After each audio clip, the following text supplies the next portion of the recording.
Hello everyone, क्या हाल है। आज के वीडियो में हम लोग बात करते हैं केमिकल साइंस के कुछ इम्पॉर्टेंट क्वेश्चंस। और यहाँ पर ये सभी प्रश्न इसलिए महत्वपूर्ण हैं क्योंकि किसी भी कॉम्पिटिटिव एग्जाम के पॉइंट ऑफ व्यू से अगर देखा जाए तो पूछे जा सकते हैं। तो चलिए वीडियो को शुरू करते हैं, देखते हैं। हमारा सबसे पहला प्रश्न दिया गया है कि मायोग्लोबिन में कौन सी धातु होती है। ठीक है, यानी कि मायोग्लोबिन कौन सी धातु है, तो ये लोहा है, ये आपको याद रखना है। दूसरा प्रश्न है पदार्थ जो अणुशक्ति से संबंधित नहीं है। पदार्थ जो अणुशक्ति से संबंधित नहीं है वो है आपका क्रोमियम, यानी कि Cr। लोहा का सिंबल Fe होता है।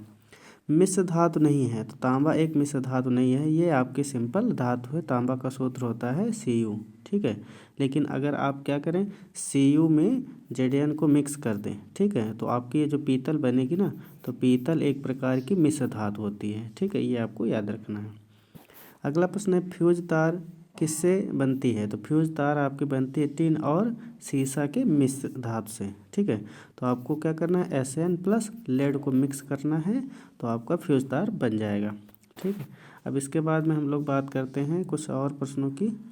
हमारा अगला प्रश्न है किस धातु से बनाया गया मिश्र धातु हवाई जहाज तथा रेल के डिब्बे में पुर्जे बनाने के काम में लिया जाता है। तो एल्युमिनियम का इस्तेमाल किया जाता है। ठीक है, Al का इस्तेमाल किया जाता है। अगला प्रश्न है स्वचालित वाहन निर्माता का सर्वाधिक अविषाणु धातु प्रदूषक कौन सा होता है। तो लेड होता है। सिंबल क्या हो जाएगा, Pb हो जाएगा। अब इसके बाद में हम लोग बात करते हैं अगले प्रश्न की। हमारा अगला प्रश्न है पीतल में कौन सी धातुएं होती हैं। अभी बात कर रहे थे ना कि तांबा और जस्ता, यानी कि जो कॉपर है और जिंक है।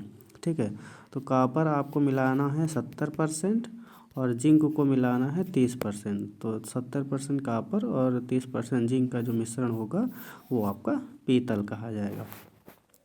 अगला प्रश्न है इलेक्ट्रॉनिकी में सोल्डरन प्रक्रिया में सोल्डर के रूप में प्रायः कौन से पदार्थ प्रयोग में लाए जाते हैं। तो सीसा प्रयोग में लाया जाता है और टिन प्रयोग में लाया जाता है, ये आपको याद रखना है। अगला प्रश्न है धातुएं सुचालक होती है क्योंकि उनमें मुक्त इलेक्ट्रॉन होते हैं, या सिंपली आप बोल सकते हैं कि जो धातुएं होती हैं वो इलेक्ट्रॉन त्यागती हैं। ठीक है, और धनायन बनाती हैं। तो इस तरीके से M = Mn + ion + Ne electron. तो यहाँ पर ये धनायन जो बन रहे हैं ना वो धातुओं के इलेक्ट्रॉन त्यागने की वजह से बन रहे हैं। तो ये आपको ध्यान रखना, मतलब बेसिक पॉइंट धातुओं को यही होता है कि धातुएं इलेक्ट्रॉन त्याग कर धनायन बनाती हैं। और इसके बाद में हम अगले प्रश्न की बात करते हैं। अगला प्रश्न है मुख्य शोधनों तथा टूथपेस्टों में कौन सा यौगिक आमतौर पर प्रयोग किया जाता है। तो सुहागा प्रयोग किया जाता है। ठीक है, और इसको हम बोरेक्स भी बोलते हैं, यानी कि जो बोरेक्स होता है उसी का व्यापारिक नाम सुहागा होता है। और सूत्र होता है आपका Na2B4O7 इंटू आपका 7H2O। ठीक है, तो ये हो गया आपका बोरेक्स का फार्मूला। अगला प्रश्न है चुंबक बनाने के लिए कौन से मिश्र धातु को प्रयोग में इस्तेमाल किया जाता है। तो एल्निको का इस्तेमाल किया जाता है, ये आपको याद रखना है। ठीक है, अब इसके बाद में हम लोग बात करते हैं कुछ और प्रश्नों की। और यहाँ पर आप बात कर सकते हैं अगले प्रश्न की।